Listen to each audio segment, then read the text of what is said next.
You know, my show is still under lockdown, right? So, about the Silicon Valley show in the museum. Okay. Yes, I'm recording. Oh, it's talking to me. Okay.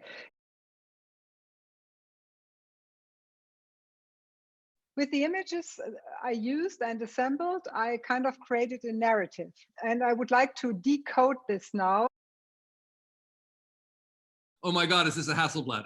Well, I'm laughing because, you know, part of you is kind of hippie Californian with the sneakers and the color and the paint. And then the other part has the camera, the Hasselblad, which is the great technological attachment. It's like a bridge between your head and Silicon Valley. And of course, you know, when tech people look at this picture or look at you in the street, the first thing they're going to see is not your body, your shoes, your style. They're going to see that camera. And the camera is the technology. And so I love it. It's sort of your ticket to technology culture. And it's the ticket of your subjects to you. Yeah, well, I think it's pretty interesting that you were invisible in part. If it were only ideology shaping the vision of the people who you were meeting, I would say that one reason you were invisible was because you were a woman. And it was only after you attached this giant masculine technology to your face or to your camera strap that you became visible. It sort of qualified you as a techno man, even in a time when you're organically and biologically female. Immediately after World War II, Silicon Valley was mostly farmland. It was just open and rows of vegetables and flowers. Developers, real estate developers, came in and bought up the land and made little houses, and I live in one, for veterans of World War II. So these were returning soldiers mostly, and their families. And many of them would work in the tech industries, the aerospace industry or other related industries. Anyhow, they were called ranch homes because they were miniature ranches. And that fence you see in front of my house is from 1954, and it is to mark my land and to make it look like a ranch. That is a pseudo ranch fence. And it's one of the characteristics of these houses. Originally, every house had a little fence.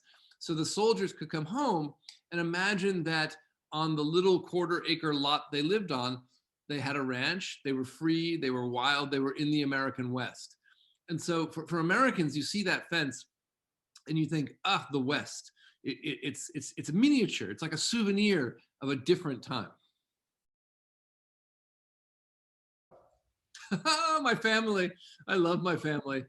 Yeah, so you see on the right, my wife, and in the middle, my daughter.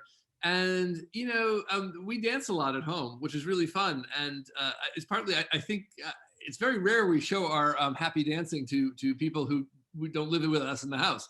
So that was really nice. Yeah, that's my kayak. So my kayak and my daughter. So my daughter doesn't really like to kayak very much, but I do. And that's a 17-foot long sea kayak, which I paddle pretty much every week in San Francisco Bay or in the open ocean. I will surf it too. And sea kayaking is a really kind of Californian experience. First off, the ocean here is perfect for it. But beyond that, it's a thing that you do individually together. So you have to go in a team because it's the only way to stay safe. But you have to paddle your boat alone and be able to take care of yourself because otherwise you put the team in danger. And that's Silicon Valley ideology in a nutshell. You have to be on your own and self-sustaining, but able to work with others who are also on their own and self-sustaining. And you need to make up the mission as you go. You go to the ocean and you see what's there. And so the sea kayak is a little bit of a rehearsal for me of Silicon Valley ideology, but it's also a wonderful way of kind of putting my body in a machine. A kayak is a funny kind of boat, right? It's to be useful, the kayak has to be really tight on your body. So when you go into that cockpit, there's no room to move. You're totally strapped in. It's like a tight pair of jeans, or a pair of skis on your butt. And when you paddle it, it's you and it together. You become a kind of single organism. You're a bit of a cyborg, and I love that feeling too. I don't know how you got that out of me. I truly don't. The reason why I chose this is because you said the shoes are so Californian, but at the same time, I think they're Birkenstocks. They look very German to me. Yeah, gerade aus Deutschland. They are German, those German shoes, exactly. but they're German shoes that are popular in the United States because they let you come closer to nature. And that, of course, is the tech dream, is coming closer to nature. So yeah, Birkenstocks are really popular out here. Well, what's interesting to me is that this photo immediately reverses the nature technology relationship we were seeing in the pictures of me at my house. Now the flowers are little decorations, and the windows and the buildings are the way forward. And so, I love, one thing I loved when you were here was the way that you paid attention to windows and to buildings. I think that's exactly right. And I think these windows are like, they're like little mirrors of computer screens. And they offer people who walk between them the fantasy that you can jump through windows, you can jump through screens and enter whole worlds. That's us, that's us out here. Oh my. Oh gosh, that reminds me so much of kind of, New York business worlds in the 20th century, but it's a different world. It's people walking to work and a world of innovation. Is that a World Innovation Conference? World Innovation Lab. World Innovation Lab, I love it. The California style of claiming global importance for local labor is amazing. That strikes me as, kind of aggressive in a nice way. I'm sure that color would not look good on my Instagram, on the contrary. But gosh, it reminds me a little bit of Barbara Kruger, work back in the 80s, right? Cool. The original color was some weird pink, but I changed it to black and white. I prefer. Ah, you made that. Got it. Okay, that's great, because it feels like a protest image. And I thought, I doubt Facebook is producing protest images. I'm almost in pain because you have layers of human of the landscape. So Silicon Valley, before it was industrial, before it was even farming, was a kind of open plain, a flat land that would be periodically flooded and then dried out, flooded and dried out. And so it was a grassland. Over the years, human beings have remodeled it, and you can see the layers of remodeling here. You see the new plants that we brought in from Australia, other countries. You see the automobile, that car on the left. You see the pavement, and then behind what looks like perhaps a bridge is, I think, a highway on-ramp. And so this is the grassland is long gone. Even though that looks like a happy collaboration of nature and technology, it's actually just an overwriting of the land that was there. You know why I took this photo? Because of the parking space. It's a Palantir. Even better. I love that. Yeah. I'd forgotten to be with your photographs. I'd forgotten that I should always be looking for the small parts, because that's where the action is. I'd forgotten that. That's great. Yeah, there it is, down in there. Yeah, that's good. That's good. Which, and that would be yet another layer over this natural world. Only this layer is tending to sort of invisible patterns. Yeah, that's terrifying. So I lived through the fires this fall, and the fires came closer to Silicon Valley than they have ever come before. So Silicon Valley, for folks who don't know, is ringed by mountains on one side and the bay on the other. So it's mountains on the ocean side and San Francisco Bay on the other. I live near the mountains, and the mountains, on the far side of the mountains, there was fire all the way. And it came all the way to the top of the mountain and looked like it was going to come down the mountain and into the valley. And the smoke was incredible. We all had and still have bags by our front doors with camping gear and food and things we will need if we can't live at home anymore. And it's called a go bag, and you're ready to carry it and run. That orange is a picture of the threat for which I need my go bag. The thing that's important here too is the way that, Silicon Valley is always broadcasting a kind of hopeful utopian vision of the future. But it's also always on the edge of collapse, from fire, from drought, or, more recently from rains that wash the land away. It's a very chaotic landscape, and capturing that duality, the promise of utopia and the fact of on the edge chaoticness, is really important. The same idea exploded nationally, right? So that's Palantir in America, and the idea that Palantir itself might be the fire. you liked this photo back then when I showed it to you the first time. I do, yeah. It just seems it seems to capture so much of what's here, right? First of all, I like the lines, but the combination of kind of almost post Bauhaus architecture, high modern style, California umbrella, and a man in a pretty expensive sweater and fancy shoes, but on his cell phone and alone with his coffee. He's not having a social cafe. He's not. This is not his Stammkneipe. This is his factory. It's kind of sad.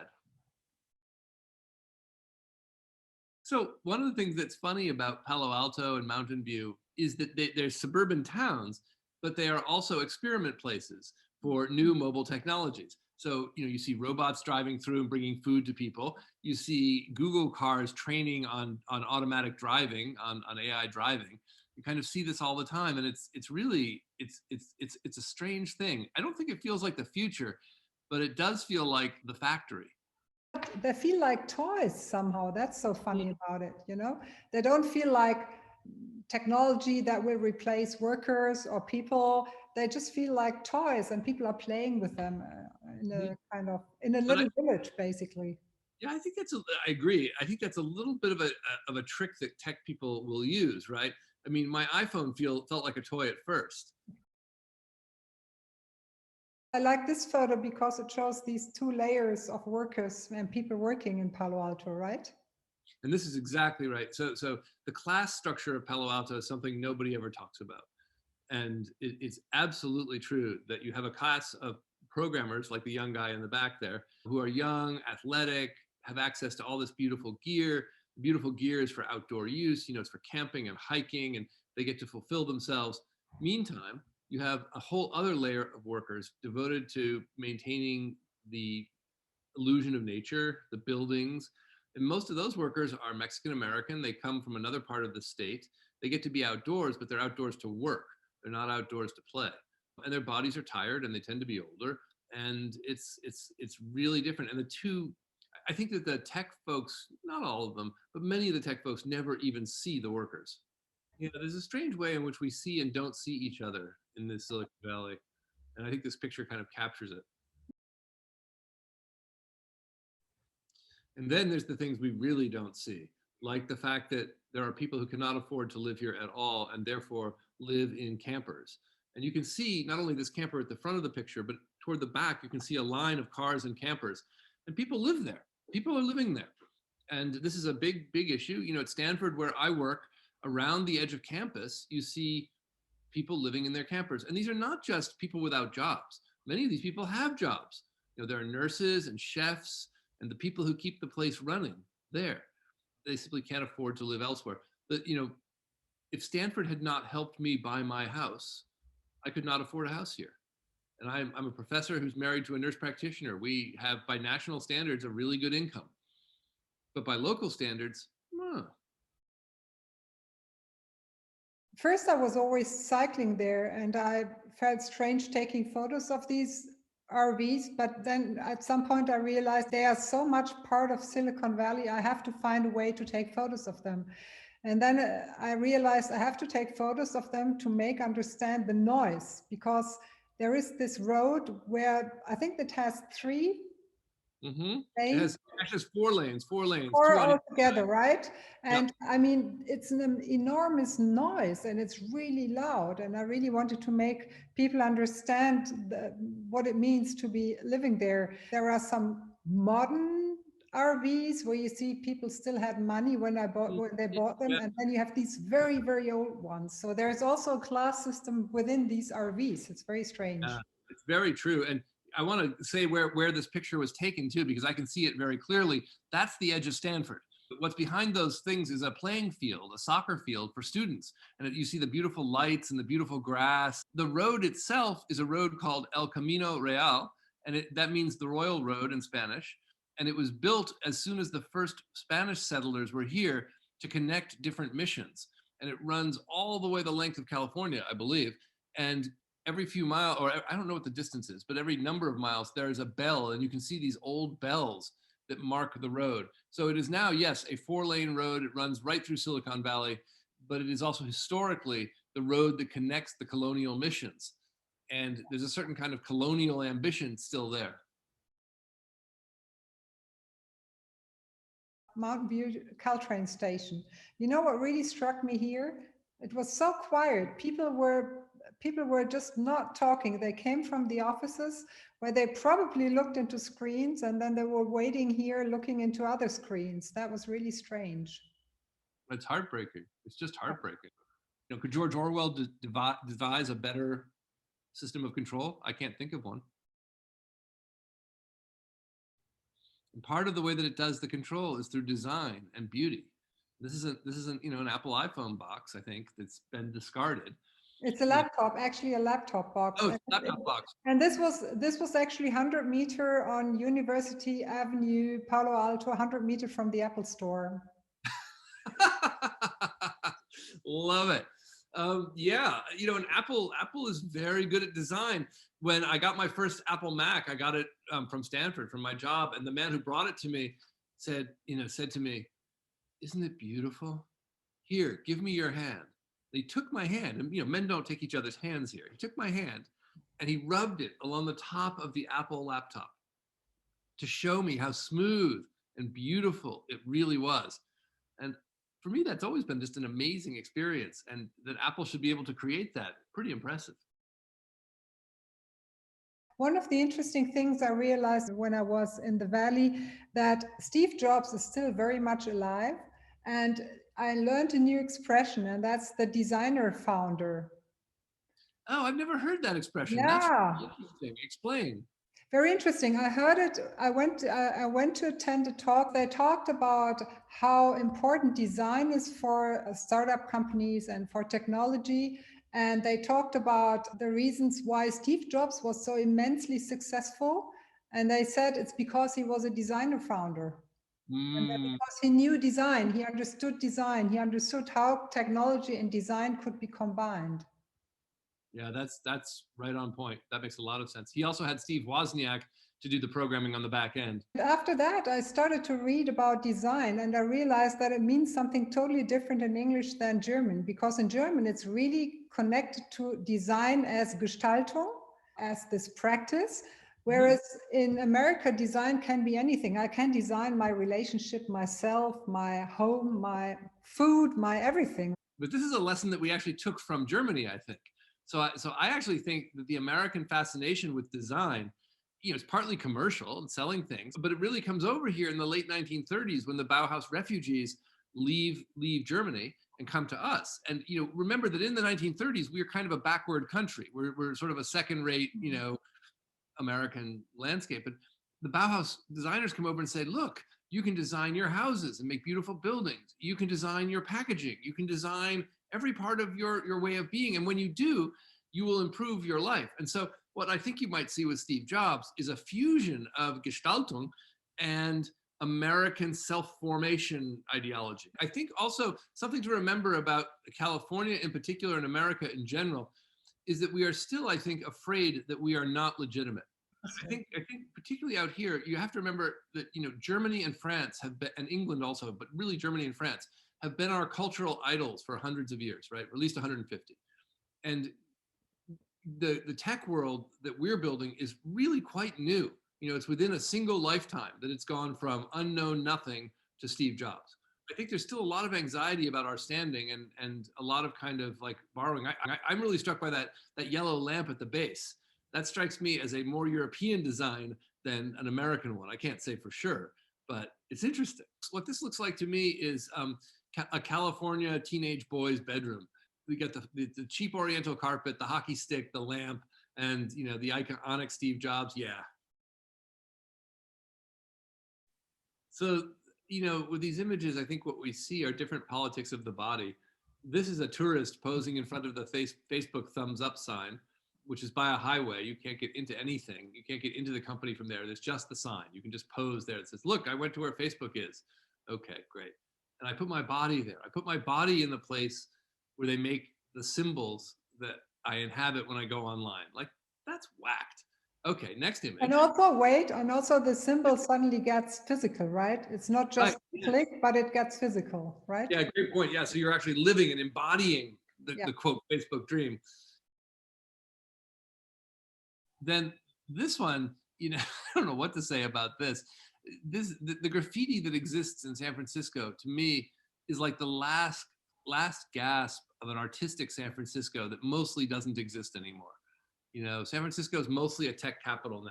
But when you see things like this, it's a reminder, have fun. The body can be pasted on boxes. You can play a little bit. The next one is scary. Like this. Okay, so this is it's an anti-Trump rally near City Hall. I believe that's City Hall right there. Exactly. And, yeah. yeah, and this is the place where gay rights marches have been staged, where San Francisco's political life takes place.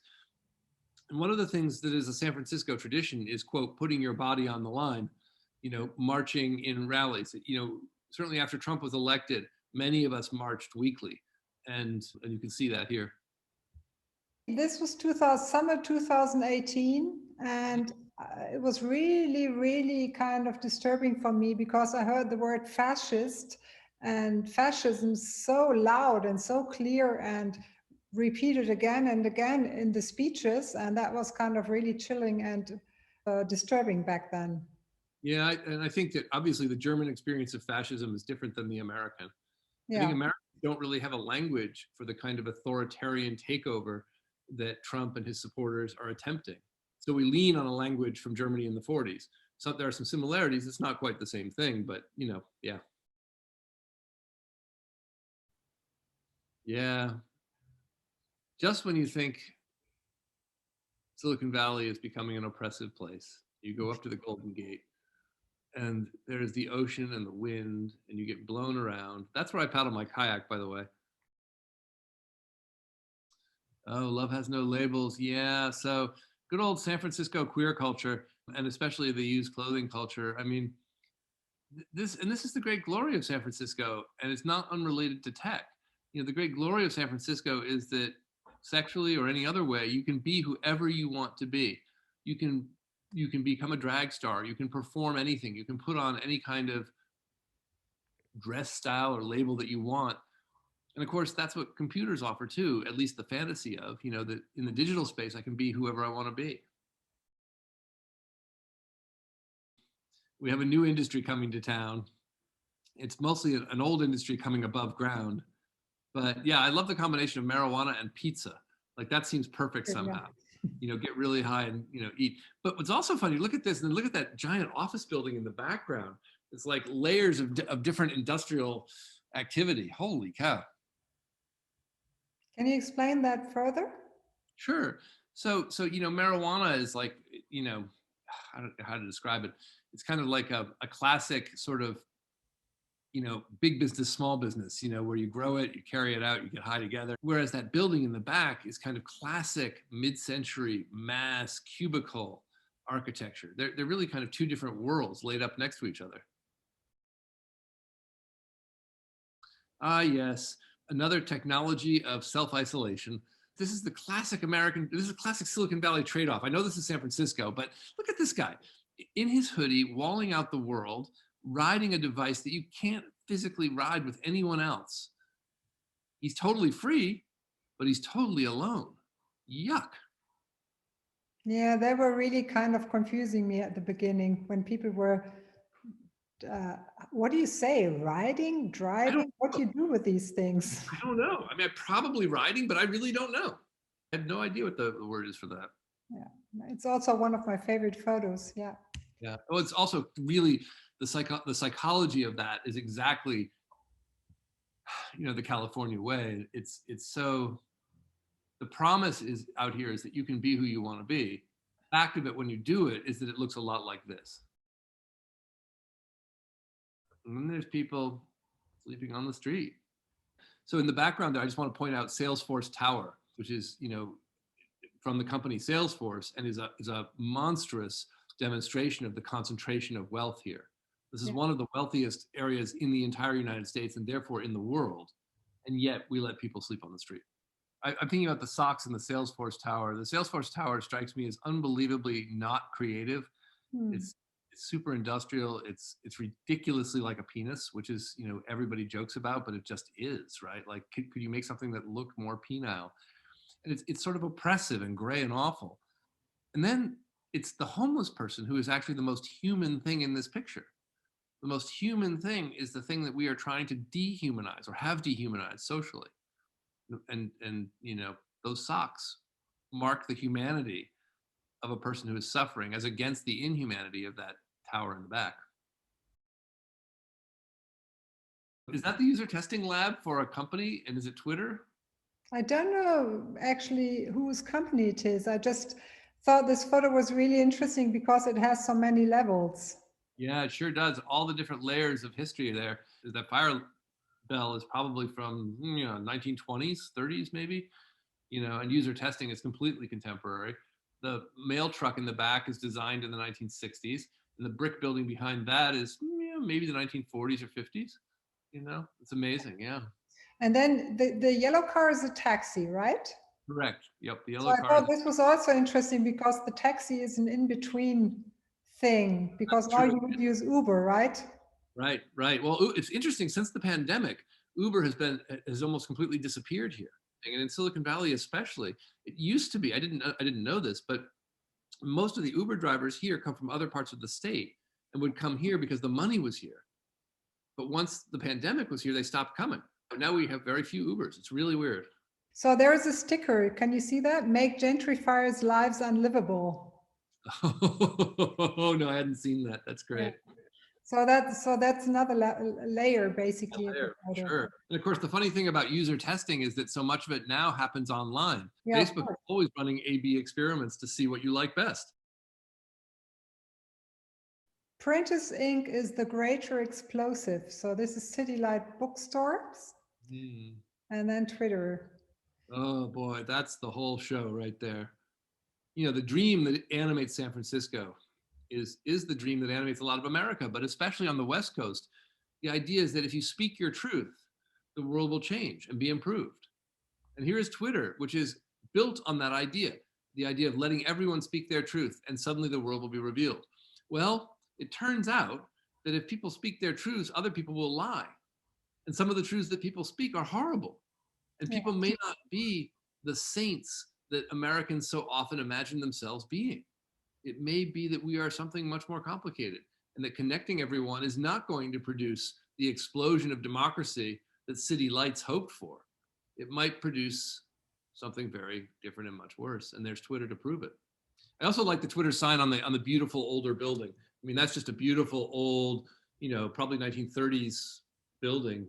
Just the style is great, and the ornament, the detail, and then the Twitter sign, just a quick little brand, a quick little something. At some point, I was really interested to go and take photos of all these companies because they've become these entities online, and I wanted to show that they live in bricks, basically. They're real. There is Airbnb and it's a building. There is Pinterest and it's a building. And yeah, same with Twitter. I think that's incredibly important. And I think that people don't do nearly enough of that. And I think it's going to be impossible for us to exert proper public control over these firms until we acknowledge that they have a physical existence. They are real people doing these things. They're not just magic devices that sit somewhere in our, in our Alexas or on our laptops. That looks very Burning Man-esque. This is the other part of California, right? The sort of ad hoc artistry that's everywhere. Just sort of building statues on the beach one day seems like the perfect thing to do. That's beautiful. Why is there no burning woman? Well, that's a much bigger question. I don't know. One thing to note about the Burning Man is that he's not very manly. I mean, when you actually see the man, he's just a stick figure. He has no genitals. He has no muscles. He has nothing that signifies maleness. He's generic. That's no excuse. I mean, it would be better to have a burning couple. That would be sort of fun. Well, the other irony, of course, is that, at Burning Man, right, people try every different style of gender, right? So there's the whole array of gender performance is available. 50th anniversary celebration. Yes, well, yeah, it's the Whole Earth Catalog. I've written an awful lot about the Whole Earth Catalog. It started in 1968 and was a catalog in which you could figure out how to find things to buy that would support your self-development. And people in the tech world see it as a kind of prototype of Google. I see it, maybe partly as a prototype, but also as a kind of legitimating story, an artifact that says, the tech world comes from the counterculture and is just as cool and just as world changing. Oh, what is that saying? No, it's just it's like politics comes first as tragedy and second as comedy. I don't know. I don't remember what it is, but we advertised the Summer of Love in 1967, which was a summer in which hippies came to San Francisco and people tried to live differently. What you don't see is a Democratic National Convention of 1968 bag in which we do politics to change politics. And in some ways, this story of a consumer-driven, get a VW bus, be free, be rich, be in love story is the story we've taken and sold from the 60s in San Francisco. And we've let go of the other story, which is really a Berkeley story or a Chicago story or a New York story in which we were fighting for rights. I miss that other story. Cryptic seduction. Huh, of course. Thoughts on free software. Well, so we go back to this gender problem again, right? This is this thing, right? I'm thinking back of the picture of you with the camera, right? Like people don't see the woman, they see the camera because the camera is the way to the experience of seduction, the experience of connection. Look at this, look at this, look at this. This is just, this is that idea in a nutshell. Cryptic seduction. Women may be difficult, but code is there and it can seduce you too. Code is clean, code is easy, code doesn't talk back to you, code, doesn't tell you what to do. And yet it can be turned into a little porn movie too. So yes, I don't even know what to say about that. I just don't even know what to say about that. I thought I could surprise you with this one. Yeah, that got my attention. That definitely got my attention. The combination of code that sucks you in and pictures of women who suck you in is not actually surprising to me. I mean, that's a mindset that I see everywhere here. I'm a little surprised to see it expressed so literally. But that mindset is unfortunately really common. Thoughts on free software, what it means to be free, whereas the woman on the front of that movie box is clearly free in a different way. Mm-hmm. You know where it is? No, is it Facebook? It looks Facebookish. No, where is it? Oh my God, no, it's Glide. Oh God, that's so painful. That's the back staircase. It's so funny. I've gone through there a million times, but I didn't recognize the logo at all.